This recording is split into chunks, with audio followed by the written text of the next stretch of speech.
쭉 보겠습니다. 나사로의 장례식에 이제 예수님이 찾아오신 거죠.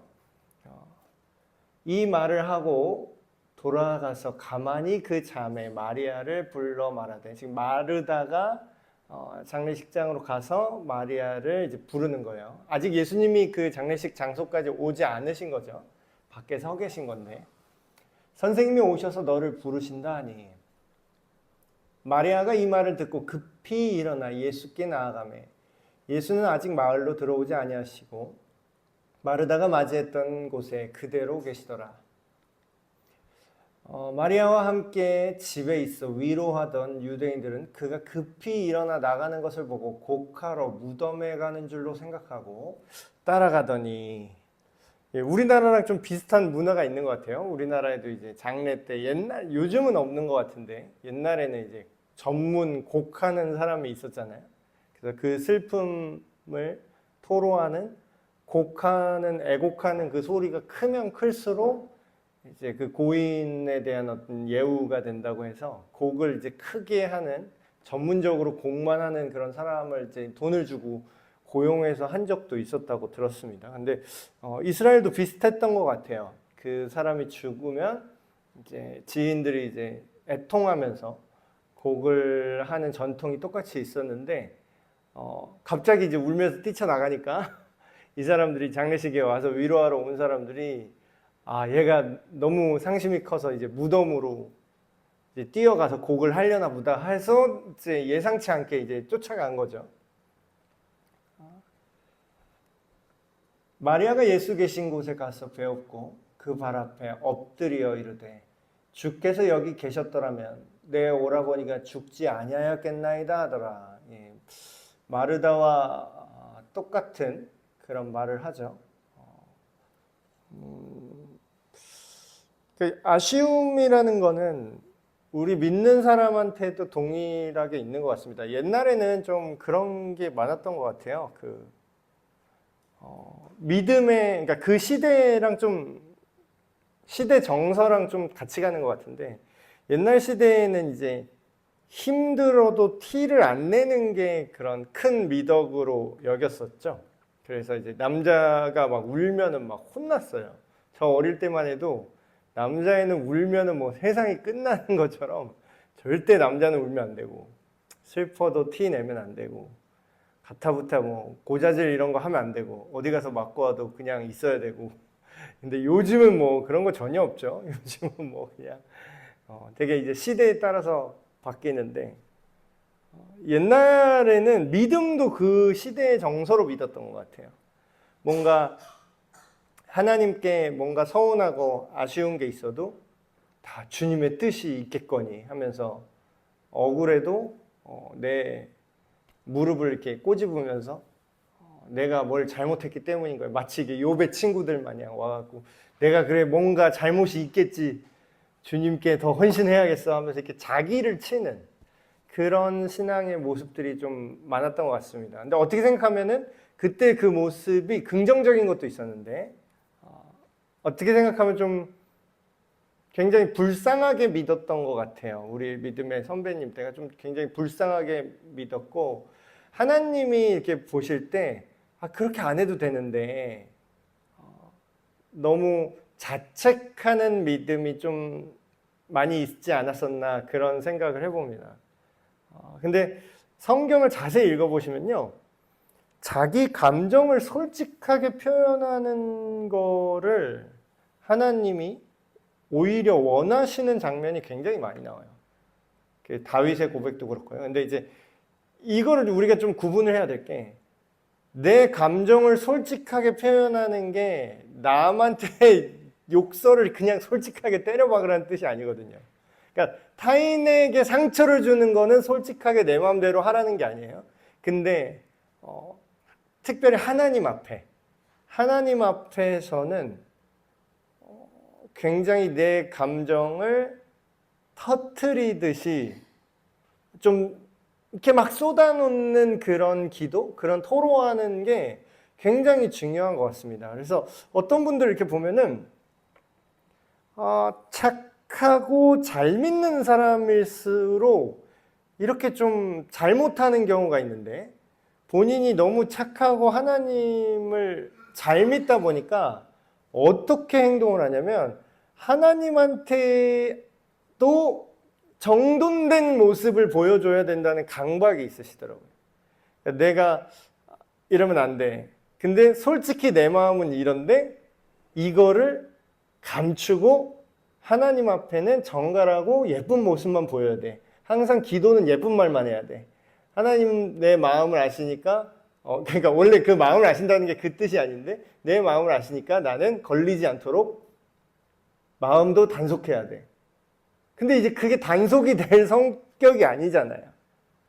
그래서 성경에 보면은 솔직하게 자기 가면을 안 쓰고 솔직하게 하나님 앞에 내 정서를 쏟아놓게 되면 그거에 대해서 뭐 하나님 책망도 하시지만 결과적으로 그거를 교정해 주십니다. 근데 이제 더 답이 안 나오는 거는 이제 예수님이 굉장히 싫어했던 그 바리새인들 기도 엄청 많이 하잖아요. 그 사람들은 프로 기도꾼들이에요. 성전 안에서 맨날 기도하고. 근데 이제 그 사람들의 기도를 예수님께서 굉장히 가증스럽게 여기셨던 이유가 가면을 굉장히 잘 썼습니다. 그러니까 하나님한테 한답시고 기도를 하는데 사람들한테 멋있어 보이려고. 나는 이만큼 영적이야. 나는 이만큼 하나님이랑 친해. 나는 이만큼 너보다 더 거룩해. 요거를 자랑하고자 가면을 쓰고 막 그런 기도를 하는 걸 보면서 예수님이 회칠한 무덤 같다. 속은 완전 다 썩어 문드러져 있는데 근데 이제 지금 마리아가 이렇게 뛰쳐 들어와서 그냥 진짜 쏟아놓은 거예요. 굉장히 이제 친밀한 관계라는 걸 알 수 있죠. 발에 엎드려 오라버니가 죽지 않았겠습니다. 근데 사실 이것도 자기 생각이잖아요. 예수님은 지금 살리러 온 건데. 근데 그럼에도 불구하고 자기 감정 단속을 하느라고 예수님 앞에 안 나왔다면 어땠을까요? 이런 예수님의 말씀을 더 깊이 있게 알지 못했겠죠. 예수께서 그가 우는 것과 마리아가 지금 뛰쳐와서 이제 예수님 붙들고 우는 거죠. 그가 우는 것과 또 함께 온 유대인들이 우는 것을 보시고, 그러니까 여기 온 유대인들은 나쁜 사람은 아니에요.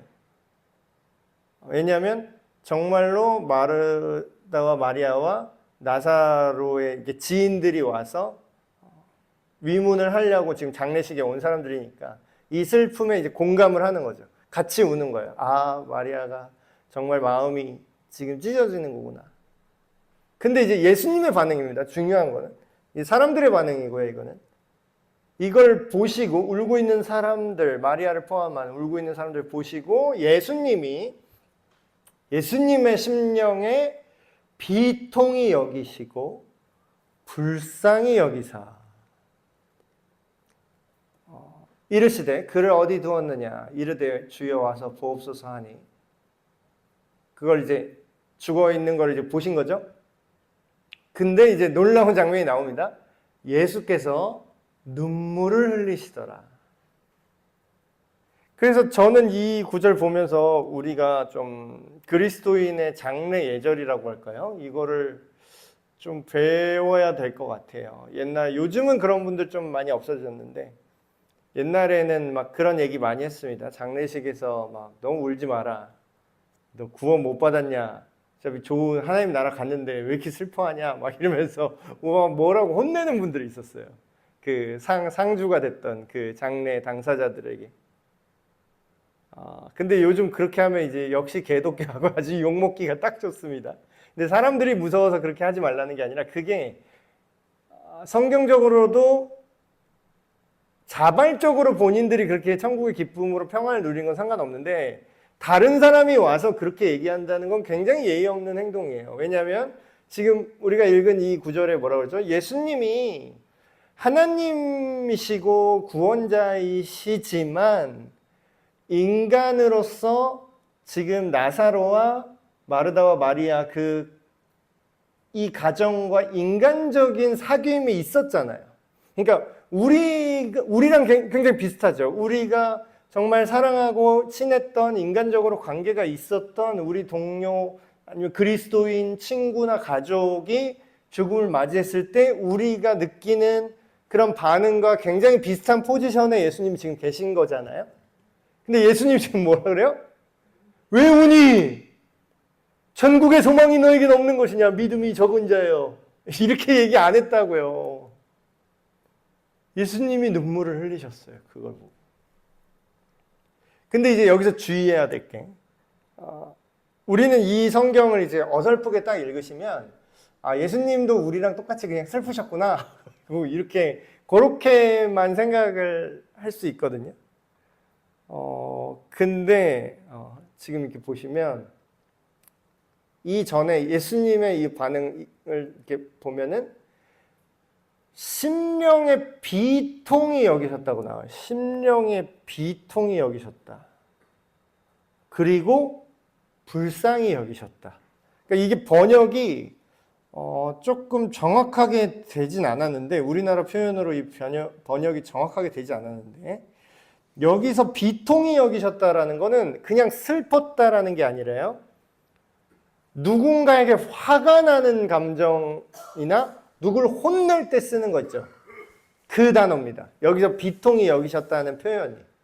그러니까 예를 들면 예수님이 베드로가 이제 예수님 그 죽으실 수 없습니다. 예수님 십자가에 달리시면 안 돼요. 이랬을 때 예수님이 베드로를 책망하셨죠.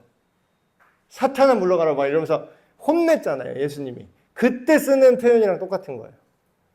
그러니까 예수님이 단순히 어떡하냐 슬프다 이런 비통함이 아니라 뭔가 화가 약간 분노의 감정이 나온 거예요. 이 슬퍼하는 이 상황.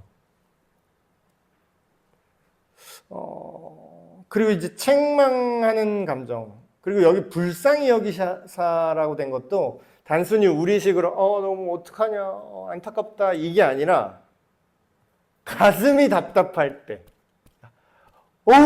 약간 이런 느낌이요. 화가 나서 가슴이 답답한 느낌이에요 지금. 그러고 나서 눈물을 흘리시는 거예요. 그러니까 지금 이 눈물은 어떤 느낌이냐면 드라마에서 막 슬퍼서 이렇게 우는 게 아니라요. 화가 나서 이러면서 우는 눈물이에요. 그러니까 이게 느낌이 다르죠. 글씨로만 예수님이 눈물을 흘리시더라 이러면은 우리식대로 그냥 슬프구나 이게 아니라 분노의 눈물? 그래서 제가 여기 교환에는 써놨는데 이게 예수님이 눈물을 흘리신 이유는 또 분노하고 답답하신 이유는 원래는 예수님 입장으로 생각을 해보면 죽음이란 개념이요 예수님한테는 없어요. 그러니까 신은 죽는다라는 표현이나 죽는다라는 개념을 인정할 수가 없어요. 왜냐하면 본인이 생명이기 때문에. 그러니까 신의 입장에선, 하나님의 입장에선, 예수님의 입장에서는 죽는다라는 것이 하나님과의 관계가 끊어진 결과로 생겨나는 파생물 같은 거예요. 그러니까 현상 같은 거죠. 원래는 일어나지 말았어야 할 부조리한 현상이에요. 그러니까 이런 거죠. 이거를 우리가 느끼는 감정으로 표현하면 진짜 별것도 아닌 것 때문에 되게 안타까운 일이 일어났을 때 있잖아요. 예를 들어서 우리 자식들이 싸워.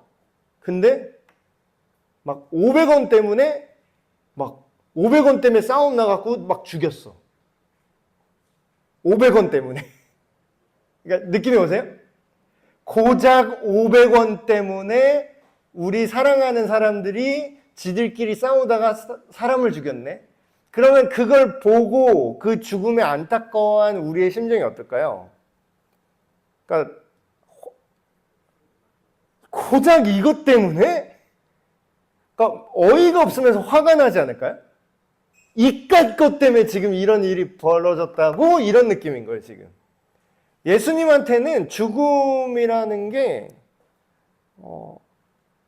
고작 이깟 것 때문에 이런 슬픔을 죽음이라는 현실이 만들어낸 그런 현실을 만들어낸 죄악과 사탄의 세력에 대해서 예수님이 분노를 느낀 거예요. 그러니까 이거를 더 정확히 얘기하면 비유라면 이런 거죠. 우리가 정말 사랑하는 사람이 있어요. 근데 그거를 누가 죽인 거야. 그 죽인 살인범을 우리가 앞에서 보고 있어요. 그럼 어떤 감정이 들까요? 너무 화나지 않을까요?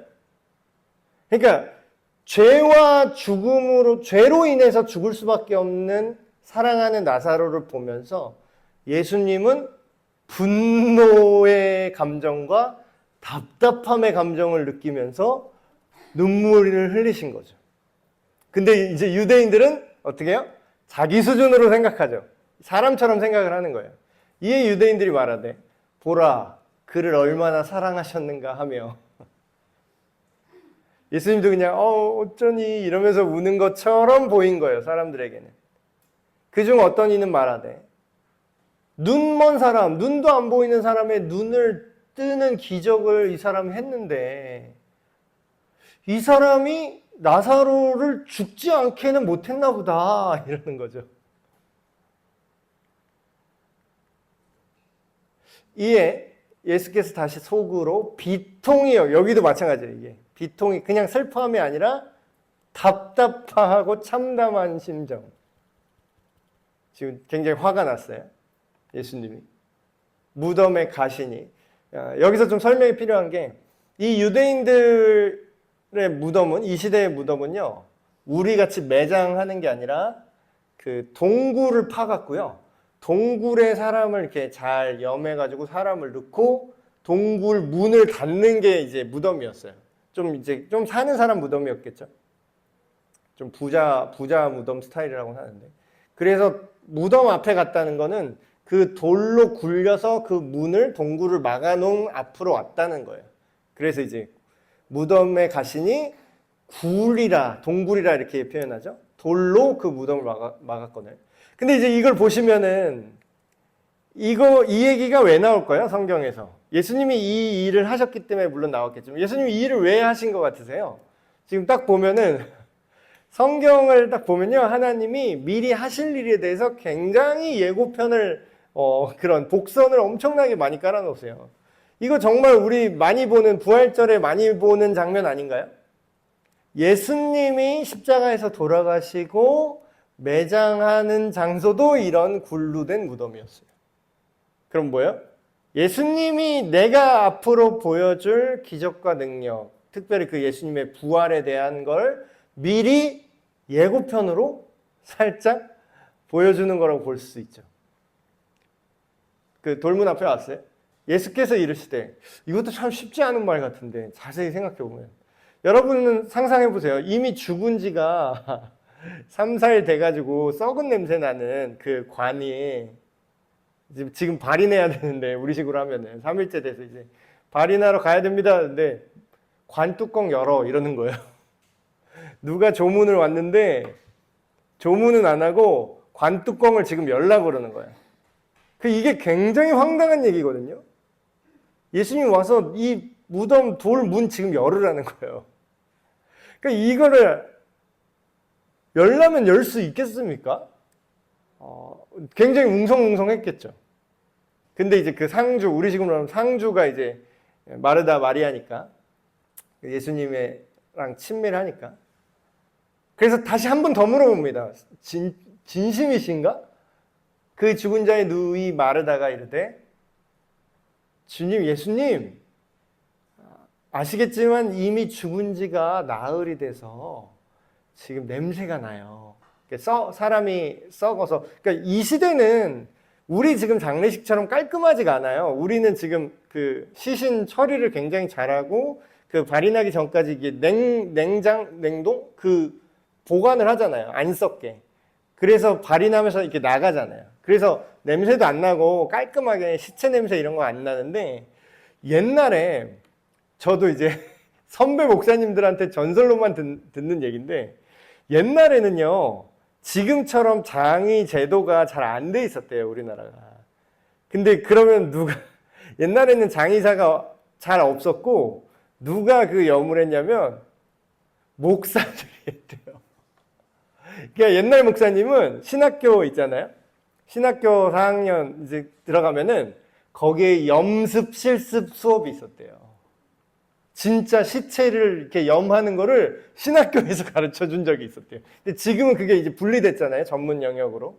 근데 옛날에는 그게 기독교식으로 목회자가 장례를 집례해야 될 때 지금은 예식만 남았잖아요. 근데 옛날에는 그 염까지 다 한 거예요, 목사님이. 그래서 제가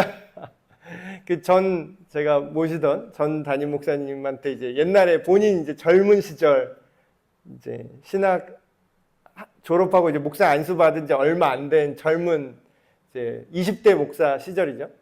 그때 이제 시골에 이제 돌아가셨는데, 성도님이 돌아가셨는데 본인이 염을 하셔야 되는 거예요.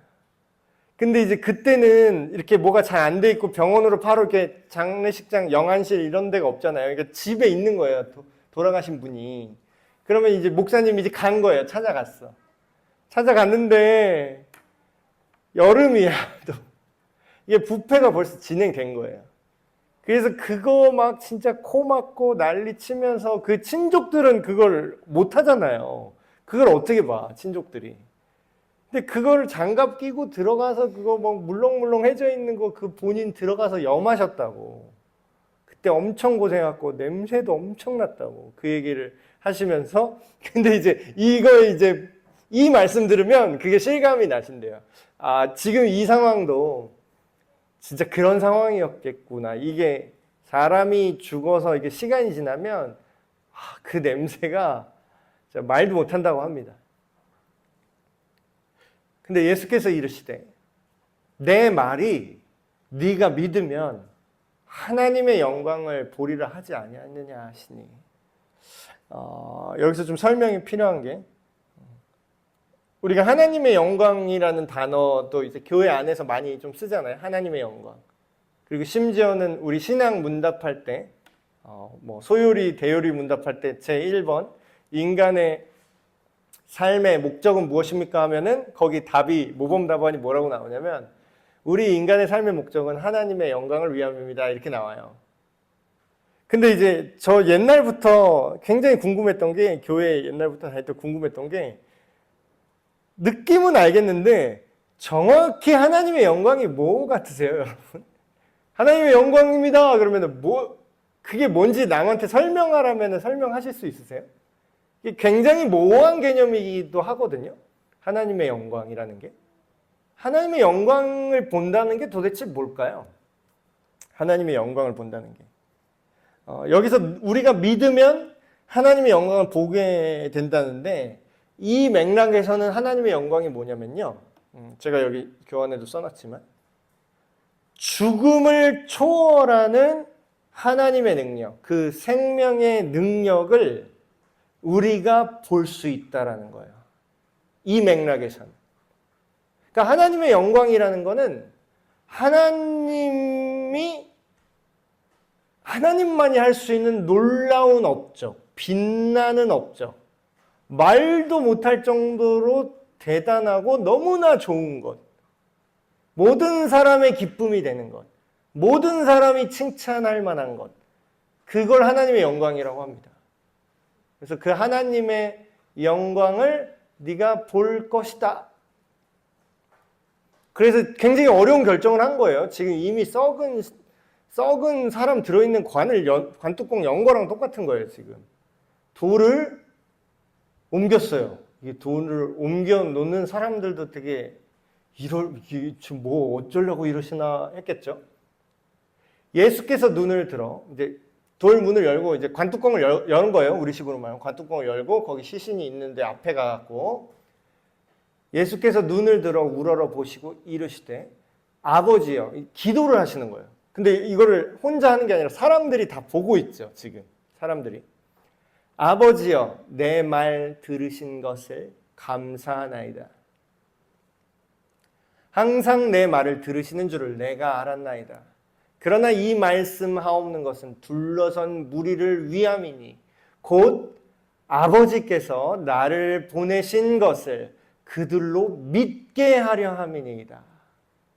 예수님께서 하나님을 아버지라고 부르는 것만 해도 이 세대의 사람들은 굉장히 충격이었어요. 그 어떤 선생도 그 어떤 랍비도 그 어떤 대제사장도 하나님을 감히 아버지라고 부를 수가 없는데 예수님께서 하나님과의 그 친밀함을 표현하시고 사실 이 능력을 일으키려면 굳이 이렇게 들리게 기도할 필요도 없거든요. 다른 많은 기적들을 하실 때 예수님께서는 이렇게 티 안 내고 그냥 가서 가라, 네 믿음이 너를 구원했다, 그냥 이미 그냥 그 일 일어나 버리고 이런 식으로 치유하신 적도 많았는데 이때는 뭔가 굉장히 사람들 들으라고 얘기를 하시죠. 예수님께서 사람들에게 이렇게 들리게 기도를 하신 이유는 지금 예수님이 스스로 말씀하신 것처럼 예수님이 그리스도라는 걸 믿게 하기 위함인데 더 정확한 건 뭐냐면 자칭 그리스도라고 하는 사람들이랑 완벽히 차별화된 걸 보여주고 싶으셨던 거예요. 그게 뭐냐면 잘 생각해 보세요. 지금 우리가 사는 시대에 자칭 예수라고 주장하는 사람들이 뭐 우리나라에만 60명이 넘는다고 지금 더 늘었을래나? 그 이단 그 백서 이런 데 나오더라고요. 자칭 재림 예수다라고 주장하는 사람이 굉장히 많아요. 우리나라만 해도. 전 세계적으로 하면 뭐 더 많겠죠? 근데 이제 그 사람들의 특징은 굉장히 자기중심적이에요. 그리고 하나님의 의도와 하나님의 말씀과 상관없이 자기가 능력이 있다는 걸 과시해요. 그리고 거짓 선지자들, 자칭 메시아라고 하는 사람뿐만 아니라 거짓 선지자들의 특징은 뭐죠? 시선을 그리고 인기를 관심을 자기한테 집중시켜요. 지금 박 모시기 하는 그 사람 굉장히 인기가 많더라고요. 그 사람을 이제 제가 영상으로만 이렇게 봤는데 쭉 보면서 이 사람은 확실히 가짜다라고 딱 완전히 심정적으로 확언한 게 자기 항상 I 메시지를 써요. 그러니까 내가 하나님께서 나를 나 항상 내가 예수님을 사랑한다. 내가 사랑한다. 그래서 굉장히 자기한테 주목을 시키더라고. 모든 표현이랑 모든 연출이나 이런 게 다. 근데 지금 예수님이 뭐라 그래요? 기적을 일으키실 때 이 표적의 방향성이 예수님은 그래도 되는데 예수님은 하나님이신데도 불구하고 성부 하나님께서 이 일을 승인하셨고 이 일은 내 맘대로 임의로 하는 것이 아니라 하나님의 의도 안에서 이 일이 벌어질 거라는 거를 사람들이 알게 해요. 이게 굉장히 중요한 겁니다. 하다못해 예수님도 그랬는데 아니 목사 나부랭이나 요즘 무슨 사역자라고 하는 거 자칭 선지자라고 하는 사람들이 뭔데 하나님께로 가야 될 시선을 왜 자기한테 끌어오냐라는 거죠. 그래서 예수님의 어떤 이런 진실성을 볼 수 있고 자, 이 말씀을 하시고 큰 소리로 부르시네. 나사로야 나오라나 부르시니. 이게 굉장히 놀라운 장면인데요. 지금 제가 교환에 써놨지만 이것도 예고된 거예요. 예고된 행동이라고요. 그러니까 항상 이단 사이비 아까 얘기 와서 그걸 연장으로 얘기하면 교주나 이단 사이비 교주들 자칭 선지자라고 하고 자칭 구원자라고 자칭 그리스도라고 하는 사람들 있잖아요. 그 사람들과 진짜 예수님의 가장 큰 차이는 뭐냐면요. 예수님은 자기 맘대로 즉흥적으로 하는 게 아니라 예고하고 예언됐고 하나님이 이미 다 그렇게 퍼즐을 맞춰놓고 그대로 맞춰서 합니다. 근데 이단 사이비 교주들은 뭐예요? 자기에 대한 예언이 없어요. 그냥 어느 날 갑자기 툭 튀어나온 거야. 갑자기 성경에 없는 말에. 갑자기 자기가 하나님의 계획이 변경됐대. 그건 지 주장이고 성경에는 그걸 뒷받침하는 증거가 하나도 없어요. 근데 지금 예수님이 나사로야 나오라 부르는 이 장면이 뭐랑 연결되냐면 요한복음 5장 28절에 뭐라 그러죠? 무덤 속에 있는 자가 다 그의 음성을 들을 때가 온다. 예수님이 직접 얘기했어요. 미리 예고한 거예요. 이 일이 있기 전에. 그리고 뭐라 그러죠? 요한복음 10장 3절에 양은 누구의 음성을 듣는다? 목자의 음성을 듣는다. 그리고 예수님 또 다른 성경 본문에서 뭐라고 해요? 나는 선한 목자다.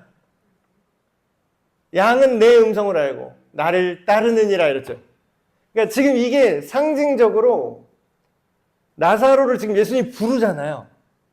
그러면 나사로가 정말 거듭난 하나님의 자녀인 하나님의 백성, 하나님의 양이라는 거를 지금 보여주고 내가 믿는 자를, 이것도 복선이죠. 믿는 자를 마지막 날에 어떻게 한다고요? 예수님이 불러서 다시 살린다 그러죠. 마지막 날에.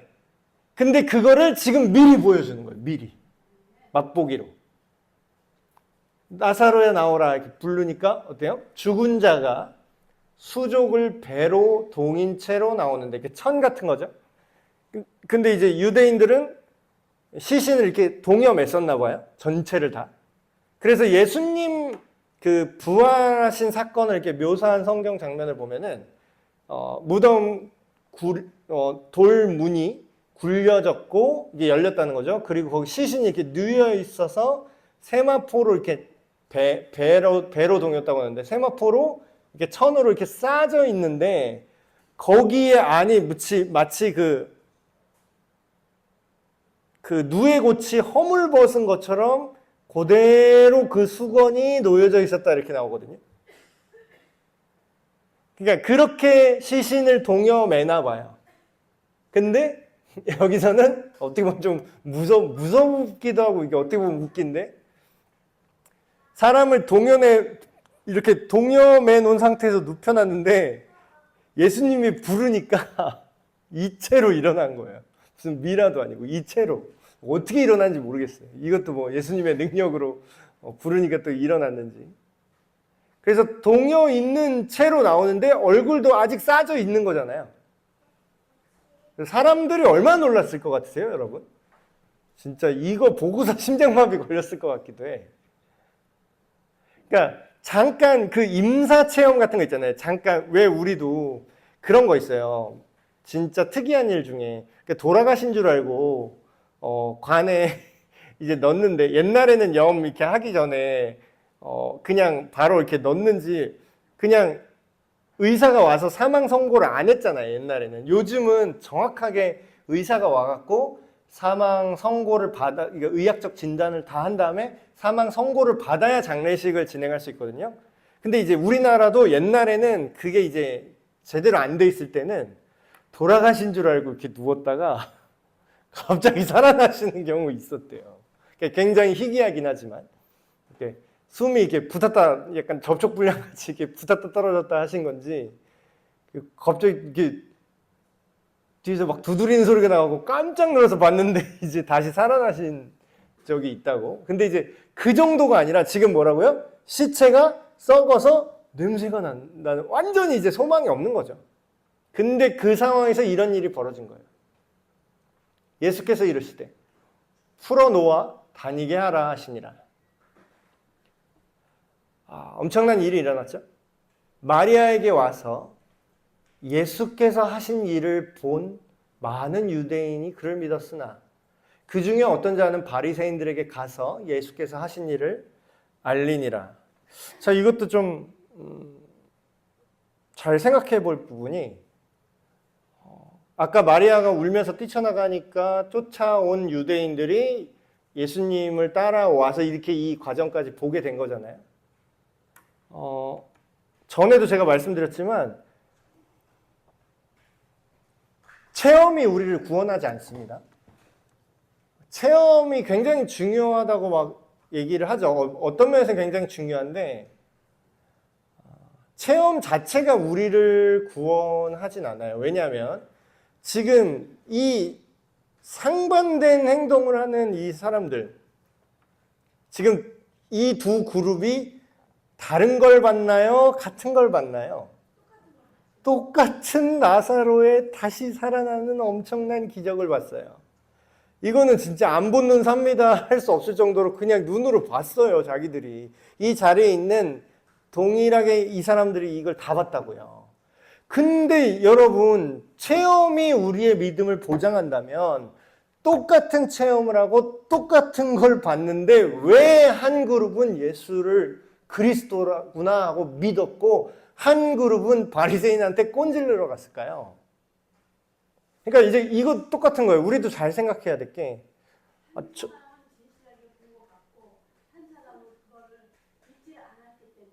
그렇죠. 근데 체험이 너무 강력하지 않아요?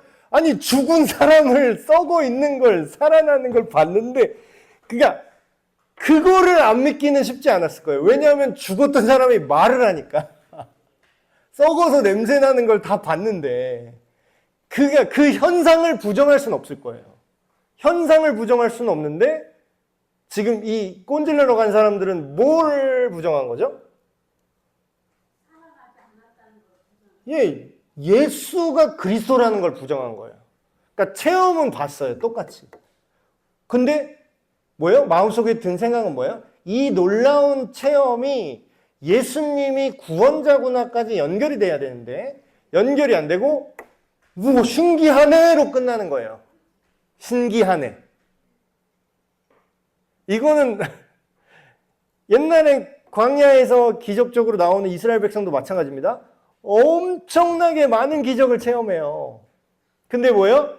신기하네로 시작했는데 하나님을 믿는 게 아니라 불평불만하고 이제는 기적이 기적 같지도 않아. 너무 흔해 빠졌어. 기적이 일상이 됐어. 그러니까 이거를 오늘날에도 잘 생각해 보면 우리가 신앙생활을 하면서 물론 하나님께서 우리에게 주시는 선물 같은 체험들이 있어요. 근데 기도응답이라든가 뭐 진짜 드라마틱한 뭐 치유를 경험한다거나 아니면 무슨 진짜 안 풀리는 사건이 있었는데 정말 기적적으로 하나님이 정말 타이밍 좋게 해결해 주신다거나 그 막 그런 간증들 많이 듣잖아요. 뭐 예를 들어서 막 539만 원이 딱 부족했는데 갑자기 누가 500을 줬고 그래서 39만 원이 모자란데 딱 그랬는데 누가 또 30만 원 주고 9만 원이 모자랐네 그랬더니 길가에 가다가 봉투를 주셨는데 9만 원이 들어있더라. 뭐 이런 식 진짜 딱 맞춰서 딱 진짜 100원 하나 안 틀리고 딱 그 필요한 만큼 하나님이 딱 채워주셨다. 이런 간증 굉장히 그러니까 어떻게 보면 되게 흔하거든요. 많은 믿는 사람들이 경험하는 겁니다. 근데 그런다고 해서 정말 끝까지 예수를 따를 수 있는가? 그거는 또 모른다는 거예요. 그러니까요.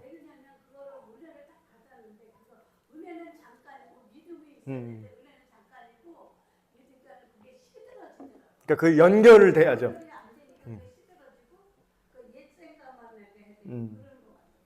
그래서 그런 것도 되게 안타까운 거 많아요. 막 왕년에 막 되게 뜨겁게 했는데 이제 식어져가지고 막 교회를 떠나신 분도 있고. 그래서 우리가 딱 항상 생각해 게 하나님께서 우리 인생에 기적과 능력을 안 보여주시는 게 아니구나. 보여주심에도 우리가 눈이 어두워 아니면 불평불만하고 더 큰 기적을 요구하거나 그런 우리의 태도가 어쩌면 우리의 구원의 그 갈림길에 있구나. 그런 생각을 이제 해봅니다.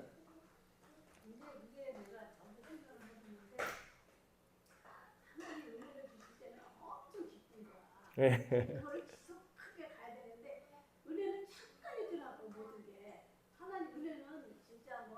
그렇죠. 이게 현상이나 기적은 일시적이죠.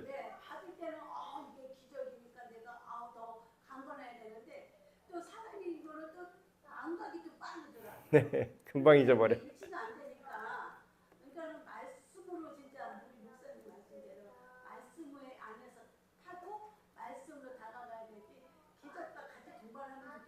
네.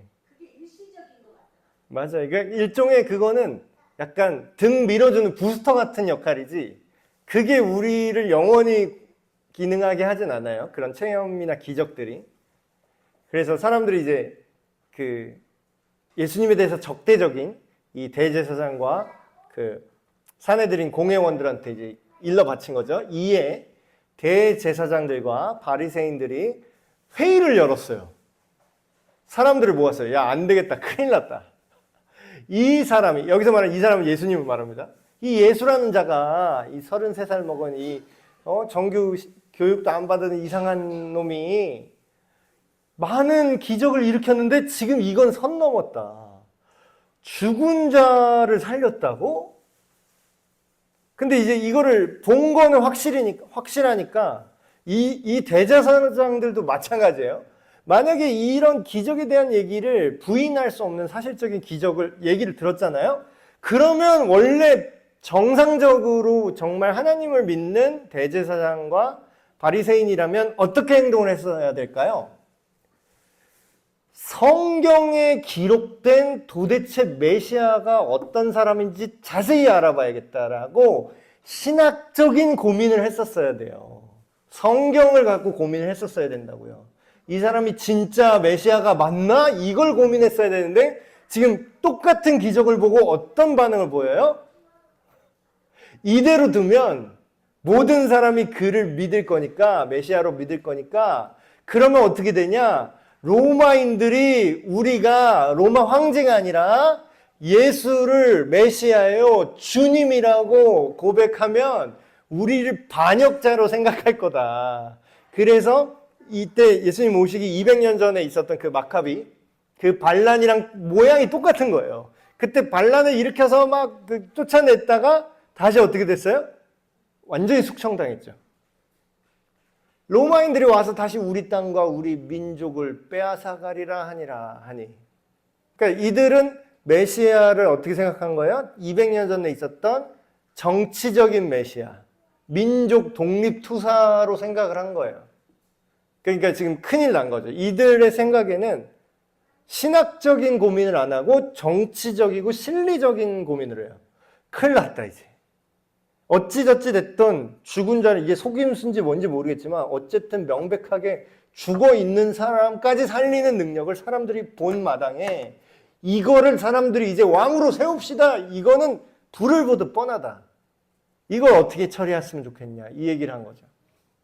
그 중에 한 사람, 그 해의 대제사장인 가야바가 그들에게 말하되 너희가 아무것도 알지 못한도다. 그러니까 이 가야바라는 사람은 지금으로 말하면 정치 구단이에요. 종교적으로도 그렇고 정치적으로 그렇고 굉장히 노련한 사람입니다. 그러니까 좋게 말하면 굉장히 수완이 좋은 전략가죠. 이제 나쁘게 말하면 달고 다른 그런 사람인 거예요. 근데 정확히 이 사태를 꿰뚫어 봐요. 지금 뭐가 문제인지, 이걸 해결하려면 어떻게 해야 되는지를 정치적 계산을 딱 계산기 두드려서 지금 딱 얘기를 합니다. 야, 얘들아, 지금 문제가 뭔지 알아? 한 놈만 없으면 돼. 한 사람이 백성을 위하여 죽어서 온 민족이 망하지 않게 되는 게 좋은 거야. 니들 이걸 모르니? 지금 뭐 백성을 뭐 어떻게 할까요? 이걸 어떻게 하고 중요한 게 아니라 문제는 이 예수란 놈 하나만 잘 없어지면은 우리 로마와의 관계 틀어지지 않아. 우리 기득권, 우리 제사장으로 지금 사는 거, 이런 거, 커미션, 이런 거 유지될 수 있어. 이렇게 얘기하는 거죠. 그러니까 이제 예수가 이렇게 인기를 얻으면 어떻게 되냐면 뜻하지 않게 로마 정부에 대한 반란이 되는 거예요. 반란이 되는 거예요. 그래서 우리가 고난주간 예수님 예루살렘 입성할 때 그때 막 왕이여 막 이러면서 호산나 이스라엘의 왕이여 하면서 종려나무 가지 흔들면서 사람들이 환영한다 그러잖아요. 그 반응이 나오는 거예요. 그 반응. 근데 그거는 어떻게 말하면 반대로 로마 황제를 밀어내고 우린 이 사람이 유대인의 왕이라고 생각해요 라는 뜻이거든요. 그래서 예수님 실제로 십자가에 달릴 때 십자가 위에 그 범죄 혐의를 붙여놔요. 범죄 혐의를. 얘는 뭐 무슨 강도, 얘는 뭐 정치범 뭐 이렇게 붙여놓는다고요. 얘는 반란 뭐 이런 거. 근데 예수님 십자가에 뭐가 붙였냐면 유대인의 왕이 이렇게 붙어 있어요. 그러니까 굉장히 역설적이죠. 실제 이스라엘의 왕이기도 하고 영적으로는. 근데 유대인의 왕이라고 이렇게 붙여놓고 죽인 건 원래 이 당시 맥락은 뭐냐면 유대 지방의 왕은 총독이자 총독을 여기 보낸 로마의 황제가 왕이라는 거예요. 그걸 전제로 깔고 있는데 로마 황제가 왕인데 네가 유대인의 왕 노릇을 한다고 라고 반란죄로 덮은 거죠. 거은 거죠. 반란죄로. 그래서 그 얘기를 하는 거예요. 지금. 이대로 가면 우린 또 본의 아니게 반란을 기도한 것처럼 돼갖고 로마 군대가 우리 쳐들어와서 우리 다 진압하면 우리 다 죽어. 그 전에 누굴 죽이자? 예수만 죽이자. 이 얘기하는 거예요. 그래서 이 얘기를 하는 거죠. 예수 하나가 죽으면 우리가 다 살아. 이 얘기를 하는 거예요. 근데 지금 이 기록을 하는 요한은 이거를 이렇게 해설을 합니다. 이 말은 스스로 하는 것이 아니라 그 해의 대제사장이므로, 이 말을 한 가야바가 대제사장이므로 예수께서 그 민족을 위하시고 또 그 민족만 위할 뿐 아니라 흩어져 있는 모든 하나님의 자녀를 모아 하나가 되게 하기 위하여 죽으실 것을 미리 말함이로라. 이렇게 해석을 해요. 자, 이게 무슨 뜻이냐면 하나님은요, 성경에 예수가 아니면은 그리스도가 될 수 없다라는 걸 수많은 복선과 수많은 예언과 수많은 안전장치로 딱딱딱딱 퍼즐을 이미 다 만들어 놨어요. 그러니까 성경이 굉장히 정교하게 쓰였거든요. 자, 지금 요한이 이 얘기를 했어요. 왜 이 얘기를 했냐면 유대인들은 이 말을 하면 다 알아듣거든요. 이 말이 뭔지. 근데 이제 우리는 그 맥락을 보니까 못 알아듣잖아요. 그래서 제가 설명을 해드리면 이런 겁니다. 유대인의 대제사장이 하는 일, 대제사장만 할 수 있는 일이 있어요. 그게 뭐였냐면 1년에 딱 한 번 대속죄일이라는 게 있어요. 모든 이스라엘 민족의 모든 죄를 대표해서 크게 한 번에 대제사장이 여호와의 전에 들어가서 희생 제물을 잡는 거예요. 자, 제물을 여호와께 드려서 1년에 한 번씩 우리 모든 민족의 죄를 하나님 용서해 주십시오라고 제사를 드리는 권한이 대제사장만 할 수 있어요. 근데 그 제물을, 그 예배를, 그 속죄제를 하나님께 드릴 때 어떻게 드리죠? 양을 잡아서 죽여야 돼요. 그럼 누가 죽이죠? 대제사장이 죽여야 돼요. 그러니까 대제사장이 이 속죄를 위한 제물을 잡아서 하나님께 드려야 이 죄가, 온 이스라엘의 죄가 용서받는 거예요. 근데 지금 이게 복선이에요, 이게. 지금 이 대제사장 가야바가 이 말을 하죠. 한 사람만 죽으면 돼. 그럼 우리 온 민족이 살아. 원래 자기 의도는 뭐예요? 자기 욕심으로 말한 거예요. 자기 기득권을 우리가 살아. 얘 하나가 죽어야 우리 기득권이 유지돼. 이런 나쁜 의도로 말했는데 실제로 이 말조차 어떤 의미예요? 하나님의 큰 복선이 된 거죠. 대제사장이 어린 양 대신 예수님을 직접적으로 죽이는 일을 시작한 거죠. 그럼 뭐예요? 지금 이제 온 인류의 죄를 마치 이스라엘의 대속죄일을 맞이하는 것처럼 온 인류의 죄를 위한 어린 양 예수의 제물됨이 이제 시작된 거예요. 대제사장이 그걸 시작한 거죠. 그 작업을. 속죄 양을 죽이는 작업을. 이날부터 그들이 예수를 죽이려고 모의하니라. 이때부터 이제 노골적이에요. 그냥 이제는 예수를 죽이려고 작정을 한 거예요. 결정이 됐어요. 이 공회에서, 산헤드린 공회에서 땅땅땅 이제 예수가 죽어야 우리가 살아. 이렇게 된 거예요.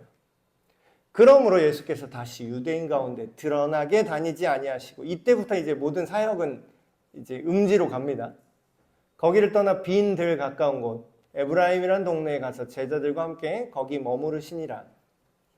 유대인의 유월절이 가까움에 많은 사람이 자기를 성결하게 하기 위하여 유월절 전에 시골에서 예루살렘으로 올라갔더니, 유월절이 되면 이제 다 또 예루살렘 성전에 와서 또 예배 드려야 되잖아요. 그럼 모든 유대인은 다 오니까 다 이제 생각을 하는 거죠. 사람들이 이제 다 알아요. 전에는 아는 사람만 알고 어떤 사람은 몰랐는데, 이제는 대제사장이랑 직접적으로 다 잡으려고 하는 그 유대 지배층만 아는 게 아니라 모든 유대인이 이 얘기를 다 알아요. 아, 이제 예수는 죽겠구나. 아, 얘네가 이제 작정하고 죽이려고 하니까 언제가 됐든 지금 나를 잡겠다. 언제 잡을까? 다 이걸 생각하는 거예요. 그들을 예수를 찾으며 성전에 서서 말하되, 야, 니네 생각에는 요번 명절에 오지 않겠어? 그래도 아무리 도망다닌다고 해도 자기가 뭐 랍비랍시고 하나님의 자칭 하나님의 아들이라고 막 그러는데 오지 않겠어? 와서 이 유대의 예식을 드려야 될 거 아니야. 그 얘기하는 거죠. 이는 대제사장들과 바리새인들이 누구든지 예수 있는 곳을 알거든 신고하여 잡게 하라 명령하였음이로라. 아멘. 네, 오늘 본격적으로 이렇게 예수님의 일이 진행되는데 두 가지 기도 제목으로 우리가 함께 기도하면 좋겠습니다. 첫 번째 기도할 내용은 나사로의 부활에 대한, 나사로의 다시 살아남에 대한 생각입니다. 지금은 상관없는 게 아니라 우리는 이게 예고편이고요. 우리는 실제 본편을 봤어요, 이미. 예수님의 죽음과 부활이라는 실제의 그 본편을 우리가 봤다라는 거죠. 근데 그게 그럼 2000년 전에 예수님이 하신 걸로 끝이냐? 그게 아니라 그게 오늘을 사는 우리와 우리의 미래에 관한 얘기가 됩니다. 죄와 죽음 앞에서 우리가 오늘날도 살아있지만 소망이 없을 수 있잖아요. 죄가 우리를 여전히 슬프게 하고 죄의 권세 때문에 우리가 늙고 병이 들고 우리가 악한 일들이 벌어지는 것을 우리가 보게 되죠.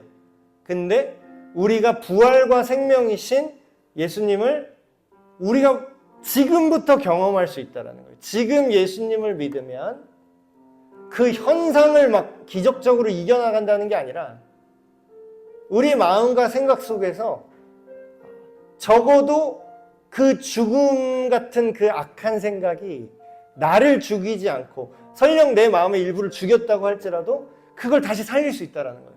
예수님의 생각으로, 예수님의 선하신 그 의지로. 그래서 오늘도 예수님의 부활과 생명을 우리가 오늘부터 우리 죽음 이후까지 경험하게 되길 원합니다. 두 번째 기도 제목은 이 대제사장의 악한 계략마저 하나님의 큰 뜻, 어린 양은 대제사장이 잡아서 모든 사람이 용서받는다. 모든 사람이 죄사함을 받는다. 그 뜻을 이루시는 것처럼 오늘 우리가 살 때도 우리 삶의 불합리한 것들, 우리에게 악하게 공격했던 그 모든 삶의 실패들조차 사용하셔서 우리 삶에 하나님의 선하신 뜻을 이루어 주십시오. 함께 믿음으로 기도하시겠습니다. 하나님 아버지, 죄와 죽음의 권세가 오늘날도 우리의 삶과 우리 주변에서 계속해서 우리를 슬프게 하고 우리를 눈물 짓게 합니다. 죽음 앞에서 그 불합리함에 분노하시고 가슴이 답답하셨던 예수님의 마음처럼 우리 안에 거룩한 분노가 있게 하시고 또한 나는 부활이요 생명이라고 말씀하셨던 예수님의 그 선하신 생명의 능력이 우리의 죽은 마음을 다시 살아나게 하시고 우리 죽은 가치 판단과 우리 죽은 것과 같은 악한 생각들을 다시금 선하고 아름답게 새롭게 부활시켜 주시길 원합니다. 또한 죽음 이후에 영원한 하나님 나라에서 우리를 부활하여 새 생명을 얻게 하실 그 완성된 생명 또한 우리가 믿음으로 바라봅니다. 지금부터 하나님의 선하심 가운데 살면서 이제부터 영원까지 부활 생명의 능력을 누리게 하여 주시옵소서.